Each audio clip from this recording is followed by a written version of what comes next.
আমি শ্রদ্ধার সাথে স্মরণ করছি স্বাধীনতার মহান ঘোষক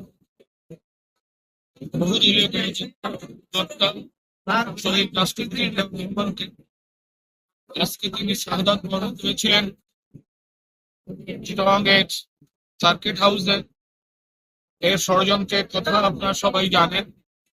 শহীদ রাষ্ট্রপতি জিয়াউর রহমান চেয়েছিলেন একটি বাংলাদেশ গড়ার, একটি উন্নত বাংলাদেশ, যে বাংলাদেশের সবাই বাংলাদেশের জাতীয়তাবাদের ভিত্তিতে ঐক্যবদ্ধভাবে দেশ পরিচালনা করবে, ঐক্যবদ্ধভাবে দেশের সমৃদ্ধি এবং দেশের উন্নয়ন সামনে এগিয়ে নিয়ে যাবে।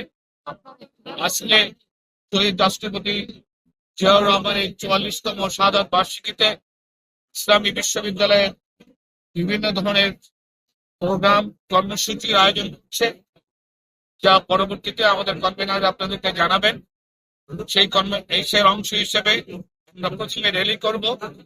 শহীদ রাষ্ট্রপতি জিয়াউর রহমান বাংলাদেশের ক্রান্তিকালে তিনি বাংলাদেশের ক্ষমতা এসেছিলেন, তিনি ক্ষমতা দখল করেননি, বরং মানুষের দাবির পরিপ্রেক্ষিতে তাকে ক্ষমতা দেওয়া হয়েছিল।